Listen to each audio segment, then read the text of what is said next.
ditilang pelanggarannya. Nah, mungkin yang pertama tidak menggunakan helm.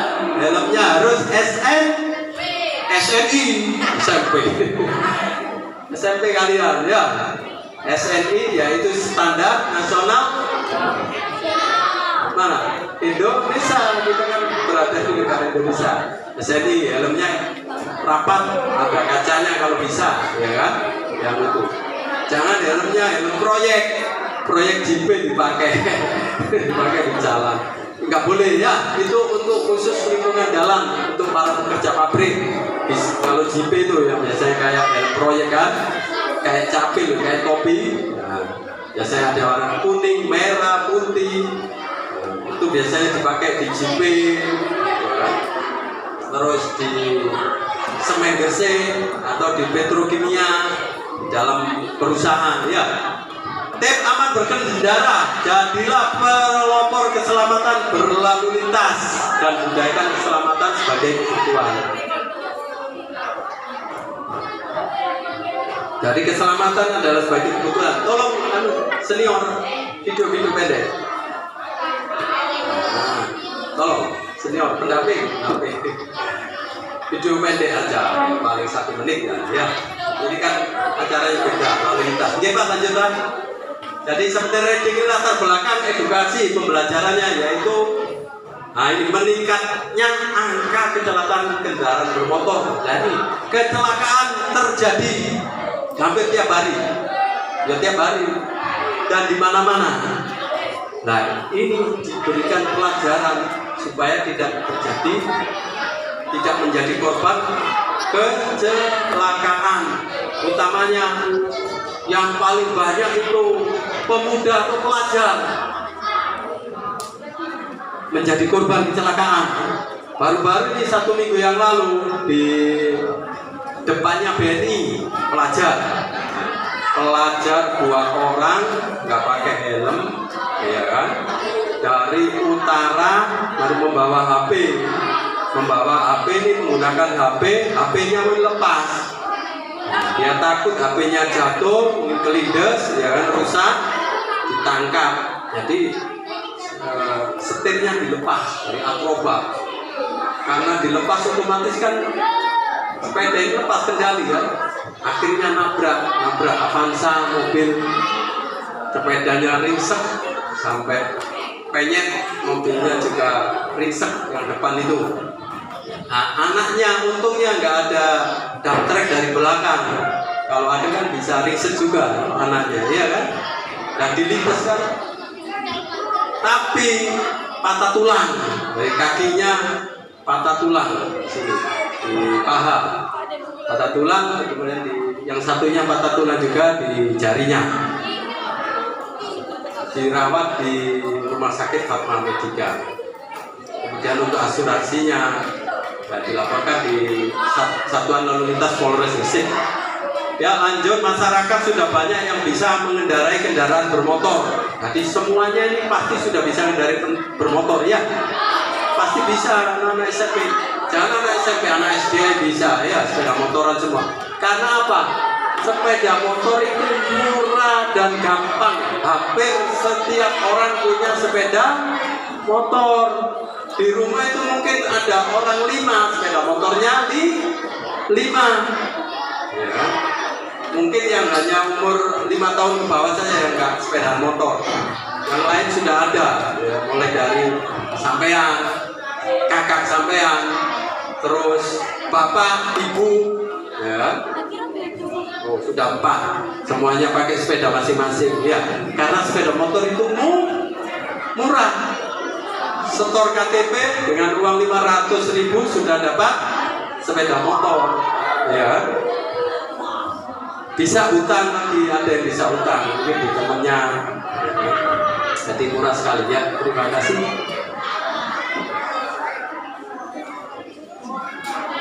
Kemudian kurangnya edukasi mengenai keselamatan berkendara kepada masyarakat. Ya, karena kurang pembelajaran, kurang diberikan penyuluhan sehingga kurang mengerti ya tentang lalu lintas di jalan. Disiplin lalu lintas, apa sih? Oke, lanjut. Tujuannya bermanfaat untuk bahwa keselamatan adalah hal utama. Keselamatan itu hal utama. Kemudian merubah bisa pengendara bahwa keselamatan adalah tanggung jawab pribadi. Jadi tanggung jawabnya itu ada di pribadi. Tanggung jawab keselamatan kita. Waktu di jalan mengenal pengendara keselamatan yang sebelum melakukan perjalanan. Jadi sebelum perjalanan perlu dipersiapkan, ya kan? Banyak sekali persiapannya dan nanti mengingatkan pengendara untuk selalu menghargai pengguna jalan lain dan etika berkendara. Nah, itu menghormati pengendara lain karena bukan kita saja yang ada di jalan di situ, ya kan? Mungkin ada pengguna lain atau mungkin ada pengguna jalan kaki dan sebagainya. Ini lanjut Pak. Ini yang perlu disiapkan ya anak-anak usia ada 3 siap diri, siap kendara, siap mematuhi aturan lalu lintas. Ini lanjut. Faktor penentu siap berkendara, kemampuan skill, memahami aturan, menjalani etika. Oke, lanjut. Nah, ini persiapan berkendara anak-anak sekalian. Surat-surat yang harus disiapkan, KTP atau diri. Sudah punya KTP? Belum, karena belum umur 17. Adanya kartu pelajar, itu saja yang dibawa pengganti KTP. Kemudian SIM, surat izin menikah. Oh, pengemudi, ya. SIM ini ada 4 ya anak-anakku sekalian, A, B, C, D. Kalau SIM sepeda motor, SIM-nya C. Kalau mobil SIM-nya SIM A. B itu untuk trek atau bis atau kendaraan berat dan lain sebagainya. Kalau SIM D itu untuk kaum difabilitas atau kaum cacat yang kakinya cacat, itu bisa pakai sepeda motor, rodanya roda 3, ya kan? Kenapa roda 3? Karena mungkin ya, kakinya dari atas kan, depannya roda 1, belakangnya roda 2, kayak becak tapi kebalikannya kan. Kalau becak kan rodanya 2 di depan, 1 di belakang. Sekarang kan becak ini sudah digerakkan mesin ya, namanya bentor. Becak motor dimodif kan. Jadi sepeda motor dipotong kemudian digabungkan jadi becak bentor. Kalau dulu kan di kayu, ya, pakai pedal itu kan dulu. Sekarang banyak yang pakai itu tadi bentor. Ya. Kemajuan teknologi lah, ya kan. Semuanya serba mesin. Kendaraan kan ada 2 ya, kendaraan bermotor dan tidak bermotor. Kalau kendaraan bermotor berarti menggunakan mesin, ya mobil, sepeda motor, dan lain sebagainya. Ya. Kalau kendaraan tidak bermotor berarti kendaraan menggunakan apa? Manusia atau hewan. Ya. Manusia seperti sepeda pancal, sepeda goes, sepeda ontel. Ya kan seperti itu ya. Kemudian STNK, surat tanda nomor kendaraan. Jadi setiap kendaraan sepeda motor ada yang namanya STNK. Ya, itu kan yang biasanya tiap tahun pajak harus membayar pajak itu ya tiap tahun sampai 5 tahun. 5 tahun baru ganti plat nomor atau ganti platnya itu. Oke, lanjut Pak. Persiapan kendaraan, dicek dulu kendaraannya, mulai roda, rem depan, lampu sampai rem belakang. Nah, ini biasanya kalian ini pemuda, pelajar, itu banyak sepeda ikut diprotoli. Jadi kari rangkai tok, spionin ono, ya kan? Mari ono lampu-lampune gak ono. Terus apa? Knalpotnya diganti, knalpot bro. Ada di sini orangnya. Ono. Kalau ya, ono sini anaknya baik-baik semua. Kalau ada segera diganti ya. Harus dipasang spionnya. Spionnya jangan diganti yang kecil itu, yang bola kecil. Spion yang dari pabriknya ya. Sesuai spesifikasi. Spion, mari ngono itu tadi apa? Knalpotnya standar yang yang suaranya preng. Nah itu mengganggu ketertiban umum. Ada ketentuan pidananya, ya bisa dikenakan pidana, bisa dihukum karena mengganggu, apalagi yang keluarga punya anak kecil, ya kan, anaknya langsung nangis karena suaranya brong brong brong brong, cara depan ini, ya kan, besok keluar itu, awas kon, akhirnya dari tukaran, ya kan, jadi jangan sampai itu mengganggu ketertiban umum. Kalau mendapati itu, ya di polsek sana langsung diamankan, dibawa masuk, nggak boleh keluar sepedanya sebelum diganti dengan baru. Terus ban ini biasanya, ya kan, ada yang diganti ban sepeda ontel. Kenapa kok diganti itu ya? Alasannya gaya, ya, gaya, gitu kan, sesuai tren. Padahal itu keliru. Kalau dipakai orang yang gemuk, ya, sini ada kejadian mengakibatkan kecelakaan. Tetangga saya itu karena anaknya mengganti ban sepeda, akhirnya ibunya kan gemuk sekali kan, jadi digonceng, akhirnya nggak kuat, penyet, jadi ban itu meleot, sepakin, akhirnya jatuh, kecelakaan, luka-luka semua. Untungnya jatuh ke kiri, nggak ke kanan. Nah kemarin itu ada ibu-ibu itu mati, penyet, ini ambrol, dilindes sama dump truck, mati nggak balik. Untungnya anaknya itu ke kiri, nggak ke kanan, gitu. Ibunya yang ke kanan. Padahal apa? Waktu itu, apa namanya? Pas mau buang sampah kalau nggak salah ya. Jadi belok dari barat ke kiri, nggak tahu ada dump truck dari arah selatan itu, ya kan? Akhirnya kelindes. Menurut supirnya nggak lihat, kelindes di ban belakang. Pas itu anggota saya ngangkat itu, darahnya itu bercucuran di celananya sini. Dibawa ke Fatma, masih hidup di situ tuh, di jalan, nggak ada yang berani ngangkat. Masyarakat kita angkat dari kepolisian sama Satpol PP, kita masukkan mobil patroli. Karena menunggu lama ambulan, akhirnya kita bawa ke rumah sakit Fatma. Di sana nggak lama terus lah meninggal dunia. Ya, perawat, dia satu minggu yang lalu kan, anaknya masih kecil-kecil, kasihan ya. Hati-hati ya di jalan, dan sampai melanggar aturan di situ. Cek instrumen lampu, lampunya rating sen, lampu sen, rating kanan, rating kiri itu sebelum berangkat dicek, nyala lampu enggak, kedip-kedip enggak. Kalau enggak harus diganti, dibawa ke tukang servis, ya kan. Remnya pakem enggak, rem depan, rem belakang. Sekarang rem kalau matic kan dua-duanya di tangan ya, kanan kiri. Kalau dulu kan, kalau laki-laki gini ada di bawah, di kaki ya, satunya di kaki. Sekarang ini banyak sepeda kan, sepeda matic ya, jadi gampang, langsung otomatis. Digas loh, melayu nggak digas loh, mandek kan seperti itu kan, jalan. Jadi enak. Oke Pak, lanjut Pak. Nah ini persiapan pengendara. Bagi yang mengendarai, sopir persiapannya dengan baik. No drug.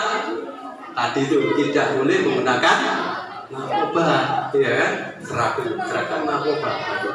Gak oleh. Makanya kalau setiap pokok kan dites. Biasanya pada waktu mau lebaran pulang kampung, driver pengemudi kan dicek di lab. Kencingnya, urin, air kencing dites, dia mengandung narkoba apa tidak, ketahuan, kelihatan itu positif atau tidak. Kemudian no alkohol, tidak boleh memakai alkohol atau meminum alkohol. Ya tadi itu yang saya jelaskan semua ya, kaitan itu membahayakan karena konsentrasi mabuk bisa jatuh, tabrakan, konsentrasi ya pada waktu pengendaraan, ya, lihat kanan, lihat kiri, lihat depan, lihat belakang melalui spion, ya kan? Ada apa kita ini, ya, ada orang jalan atau apa, ada orang nyebrang dan lain sebagainya. Oke, lanjut. Kemudian gunakan perlengkapan berkendara. Apa saja? Ya itu tadi saya sebutkan ya. Helm SNI di atas, kemudian jaket. Kalau perjalanan jauh, kalau dekat-dekat ya sudah usah, bahaya kan, nggak mungkin masuk angin. Ini kan untuk biar nggak masuk angin. Mungkin ke bunga setengah jam ya pakai jaket. penggersih, batu jam, pakai jaket seperti itu ya. Kemudian pakai sarung tangan, nah, biar nggak masuk angin. Biar yang cewek-cewek ini, ya, biasanya kan kena panas ya. Biar gak hitam, sini putih, tuh, sini hitam, kan jelek ya. Mukanya pakai cadar. Biar pakai helm sih, helmnya tertutup ya, pakai ini. Habis itu celana panjang. Nah, ini perjalanan jauh juga, pakai celana panjang, laki-laki ya. Pakai sepatu perjalanan jauh juga. Nah, dulu kan ada rumor ya, kalau nggak pakai sepatu, pakai sandal atau ngebak, atau nggak pakai alas, bisa ditilang. Nah, itu rumor saja, itu nggak ada. Itu cuma himbauan seperti ini, himbauan supaya memakai sepatu kalau perjalanan jauh. Tapi kalau ke sawah ya nggak usah pakai sepatu ya, nyeker aja di sawah. Jas hujan, nah jas hujan ini bila hujan, kalau nggak hujan jangan dipakai. Yo, ditaruh di jok, disimpan persiapan hujan, baru ada jas hujan. Kalau hujan nggak bawa, yo minggir berteduh ya dari tempat aman daripada kehujanan. Nanti bisa-bisa ada kecelakaan karena mungkin jalan licin dan lain sebagainya. Oke, lanjut Pak. Persiapan kendara tadi, mata, bahu, siku, tangan, pinggul, lutut, kaki. Nah ini persiapan berkendara ya. Yang di atas itu yang betul. Jadi biasa aja. Jangan mengumpuk, itu salah. Kemudian jangan jeglek begini. Nah, itu salah ya. Tapi kalau memang ada yang asli begini, ya nggak apa-apa karena sakit. Ada yang kayak ini ya nggak apa-apa, iya kan? Karena sakit. Tapi kalau biasa sehat, ya itu yang salah, itu yang dibawa. Yuk, atau jangan begini. Ada yang begini ya, laki-laki nggak tahu kenapa itu. Gaya mungkin ya. Dulu itu saya lihat ada yang begini, atau mungkin kayak itu pembalap itu, sama Rossi ya. Ada yang suka balapan liar. Jangan ya, tidak boleh. Oh, nggak boleh. Oleh balapan. Oh no, nggone dewe. Nggone itu Rossi. Ada arenanya ya, arenanya ada. Kalau mau jangan balapan liar namanya. Itu nggak boleh. Itu bisa menyebabkan kematian. Ya, karena nggak terkontrol, nggak sesuai spesifikasi sepedanya. Sepedanya kan modifan gitu, ya kan? Diganti-ganti semua. Oke Pak, lanjut. Nah ini tadi yang benar di atas, yang bawah salah. Oke lanjut. Nah ini tadi juga sebelah kiri benar, sebelah sini salah ya. Oke lanjut. Nah ini berboncengan. Sing duwe pacar, boncengan ini ya. Rakutan, tiga ucul, tiga jatuh. Dirakut sing bapu ya. Sepeda motor hanya digunakan untuk 2 orang, nggak boleh lebih. Kalau 3 atau 4, nah, penumpangnya dengan penumpang harus mengikuti pergerakan pengemudi. Nah, seperti itu ya.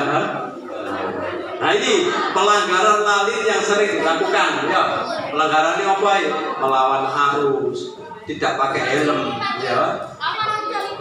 Lampu utama nggak nyala, itu tadi balap liar, yo. Nah itu seperti itu. Berkendara di trotoar menggunakan HP, terobos lampu traffic light (TL). TL itu traffic light. Apa? Traffic light. Lampu merah, kuning, hijau. Tempatnya di mana biasanya? Di persimpangan, ada perempatan atau pertigaan. Biasanya ada namanya TL, traffic light. Di warna-warna lampu yang ada di persimpangan ada merah, kuning, hijau. Merah artinya mandek, ya berhenti. Terus kuning artinya hati-hati, persiapan ya, persiapan mau jalan. Kemudian yang hijau, nah, jalan ya, jalan ini pelan-pelan, coba patah nanti bisa terat. Oke lanjut. Nah ini dilarang lebih dari 1, ini yang salah ya. Nah, ini goncengan sampai sak keluarga ini. Nah, siji loro telu papat.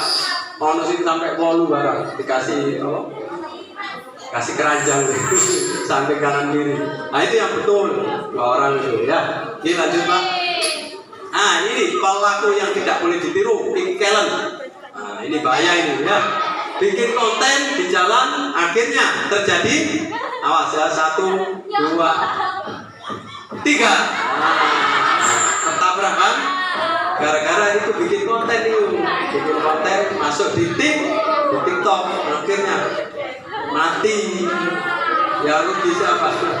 Ya rugi ya dirinya sendiri. Loh, dimulai lagi. Guru. Ya biar semangat. Kayak gini pasti seneng. Ya. Itu. Tanpa konsentrasi ya. Itu ada pasalnya. Itu nek nggak meninggal, yang tadi itu semua nggak meninggal, semua dia ngales lah, gak kena, ya. Itu terus mari mobilnya yang jadi korban, mobilnya yang kecelakaan malam hari terus meninggal yang di mobil, itu bisa jadi tersangka yang perempuan yang nari-nari tadi itu bisa dihukum, dimasukkan penjara sesuai pasal ini 283 ya, karena kesalahannya sehingga memang seseorang meninggal dunia, luka berat dan sebagainya. Oke Pak, lanjut Pak. Nah ini membawa barang kanan kiri, jadi tidak boleh lebih dari belakangnya sampai kanan dan kiri. Ini Pak, lanjut. Nah ini cara pengereman, jangan sampai mendadak, direm pelan-pelan dulu ya. Makanya kalau kita di depan pengendara harus kasih jarak, jangan terlalu dekat, paling tidak 15 meter. Kalau kalian di depan mendadak berhenti, terus kalian di belakang nabrak, yang salah yang di belakang nabrak, ya kan? Yang karena kurang hati-hatinya, ya kan? Yang depan mungkin ada orang lewat, otomatis dia kan berhenti. Makanya jarak itu harus diatur. Oke Pak, lanjut cara menikung ya. Cara menikung ini slow, lock, press, roll. Jadi perlahan baru menikung. Kemudian setelah tikungan lewat baru digas. Oke lanjut. Cara mendahului. Nah ini sepedanya harus betul-betul full, maksudnya bisa mendahului enggak? Jangan sampai enggak bisa. Nanti sampai mendahului di tengah-tengah macet, di sana ada mobil atau sepeda, nah, bisa terjadi tabrakan. Makanya sepedanya harus betul-betul fit atau sepeda itu bisa melampaui enggak. Kalau sudah melampaui harus digas full dan kembali ke asal semula. Nah itu ada garis-garis, namanya garis putus-putus ya di tengah ya. Itu garis apa? Namanya marka jalan ya. Nah marka jalan itu kalau putus-putus gitu itu bisa untuk mendahului. Nah, ini jalan lurus biasanya. Nah biasanya ada garisnya kan nggak putus-putus, nyambung ya, nyambung terus. Itu tidak boleh mendahului. Contohnya di mana? Di mana? Di persimpangan, tikungan, di tanjakan, turunan. Nah itu nggak bisa perempatan, pertigaan atau jalan naik. Jalan naik itu contohnya yang tinggi itu ya di SMP negeri atau mungkin di Gunung Sari itu kan tinggi sekali, itu nggak boleh nyalip sebetulnya. Ya. Tapi kalau biasanya kendaraan berat-berat ini kan jalannya merayap pelan-pelan sekali. Itu kalau nggak nyalip juga membahayakan. Jangan sampai dia nggak kuat terus mundur. Nah mau tidak mau kita harus punya sikap ya lebih baik lihat di depan kalau kosong ya, bisa nyalip. Sebetulnya ya melanggar ya kan.